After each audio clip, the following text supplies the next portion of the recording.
씨. 그녀의 가족 대부분은 심장병력이 있다. 제 아버지 사진인데 1966년 38세 때 심장병으로 돌아가셨죠. 또 여자 형제가 6명인데 3명이 심장병을 앓고 있어요. 그녀 또한 10년 전 심근경색을 일으켰다. 저녁 식사를 준비하는 시간. 빌레티 씨는 벌써 10년째 저지방 식단을 열심히 실천하고 있다. 심장 발작 이후 그녀는 당시 국가적 차원으로 진행하고 있었던 저지방 식이요법 캠페인에 참여했다. 바로 북가렐리아 프로젝트였다. 북가렐리아 프로젝트에 참가한 후 먼저 동물성 지방부터 식물성 지방으로 바꿨습니다. 그리고 짠 음식을 삼가게 되었지요. 또한 콜레스테롤이 높은 달걀도 요리에 사용하지 않고 있답니다.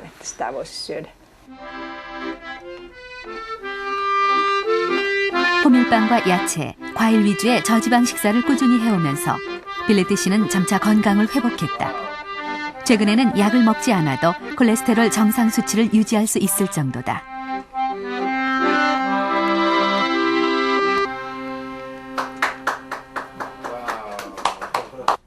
In the provincial capital of Joensuu, the 7,000 1972년부터 시작된 북가렐리아 프로젝트는 지방 섭취를 줄여 심장병 발병률을 낮추기 위한 국가적 차원의 운동이다. 30년 전 북가렐리아는 남성 심장병 사망률 1위 지역이었다. 각 마을별로 고기 대신 야채와 과일 위주의 식단이 권장됐고 동물성 버터를 식물성 버터로, 일반 우유를 탈지 우유로 바꾸는 운동을 벌였다. 그 결과 동물성 지방에 많은 포화지방산 섭취량은 20년 만에 5분의 1로 줄어들었다. 지역민의 혈중 총 콜레스테롤 수치가 20% 감소했고 심혈관 질환이 줄어들었을 뿐 아니라 심장병 사망률은 82%나 감소했다. 암 사망률도 46.1%가 줄어들었다. 식생활 변화로 이루어낸 엄청난 결과였다. 식생활의 변화는 금연보다 더 새로운 분야며 이제야 그 중요성을 깨닫기 시작했지만 식생활은 흡연보다도 더 중요한 영향을 미칩니다. 또 더 긍정적인 효과를 가져올 수 있죠. 담배의 경우 금연을 하게 되면 담뱃잎의 생산은 더 이상 이루어지지 않지만 식생활은 변화가 이루어지더라도 농업과 식품 생산은 계속됩니다. 다만 건강의 나쁜 쪽에서 좋은 쪽으로 바뀔 뿐입니다. 핀란드뿐 아니라 많은 서구권 국가들이 자국의 전통 식단에서 벗어나 새로운 식단에 관심을 갖고 있다. 펜실베니아 주립대학 식이요법 연구센터에서는 특별한 프로젝트가 진행 중이다.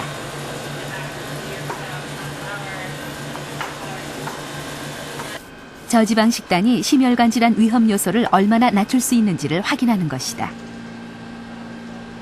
실험 참가자들이 섭취할 음식은 이곳에서 직접 지급한다. 이때 모든 음식은 규정된 양에 따라 정확하게 무게가 측정된다. 이건 토마토 주스인데 무게가 105.9g이네요.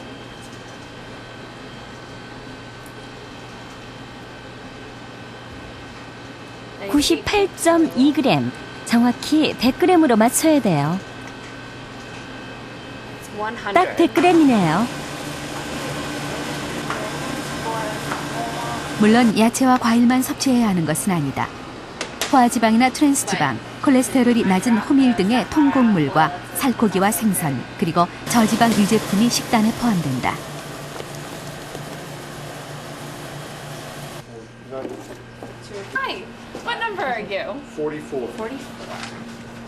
이번 연구가 시작된 지 한 달째. 실험 참가자들은 올 때마다 몸무게와 콜레스테롤 변화 등을 측정한다. Great, thank you. And I gave you the slip. 그동안 이곳에서 지급되는 것 외에는 아무것도 먹을 수 없다.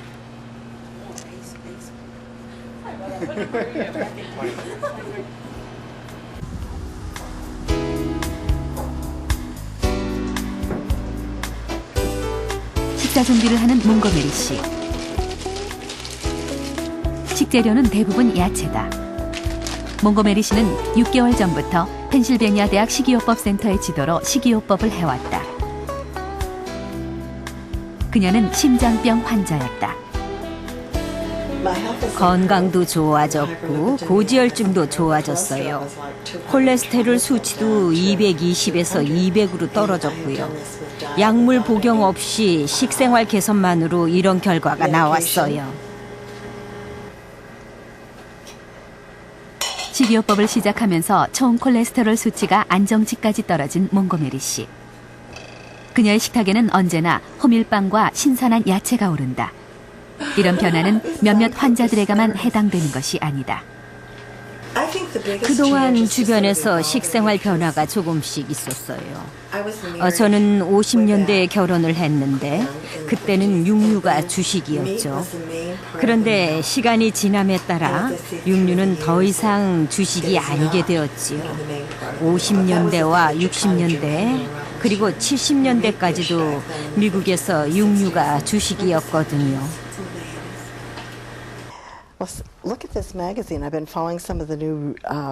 페니 교수가 몽고메리 씨를 찾아왔다.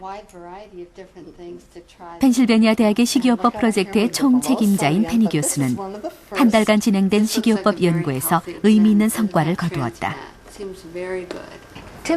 남성, 여성을 대상으로 심혈관 질환에 걸릴 위험성이 높은 사람들을 뽑아 실험을 했습니다. 주로 콜레스테롤과 중성지방, 지단백질 같은 심혈관 질환 위험 요소가 낮아지는 것을 보기 원했기 때문입니다.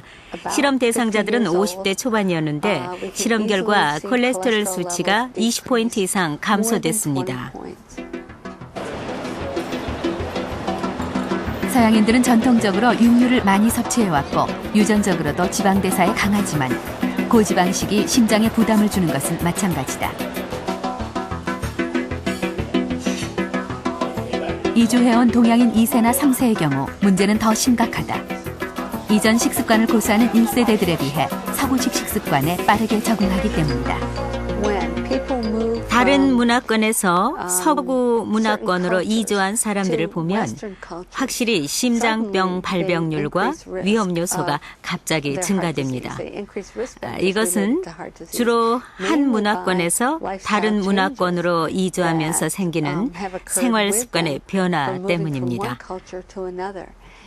또 심장병 발병률이 낮았던 많은 나라들이 서구화됨에 따라서 심장병 발병률이 증가해서 서구 사회의 심장병 발병률과 아주 유사해지고 있습니다.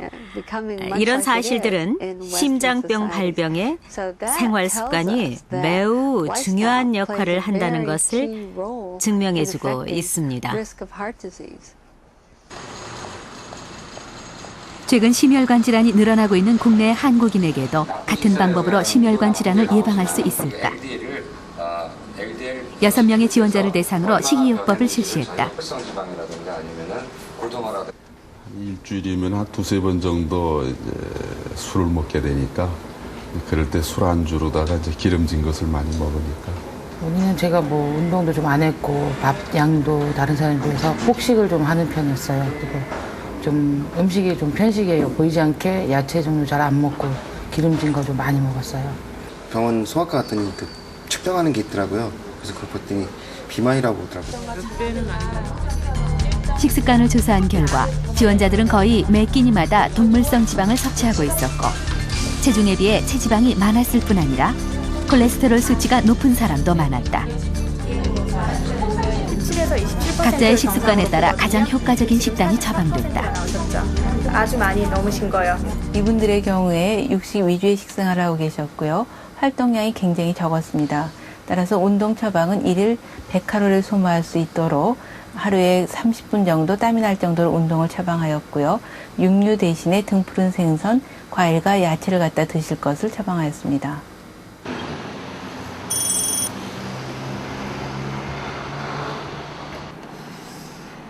보험회사에서 근무하는 김순덕 씨는 그동안 식사를 거의 외식에 의존했다. 저희 점심 먹으러 갈까요? 다녀오세요. 네, 많이 드세요. 네. 왜 점심 드시러 안 가세요? 아, 저는 도시락을 준비 좀 해왔어요. 외식을 하면서 병원의 처방대로 먹는 것은 무리다. 야채와 두부, 미역, 그리고 현미밥 모두 평소에 잘 먹지 않던 음식이다. 좀 기름진 음식, 빵이나 뭐 튀김 뭐 그런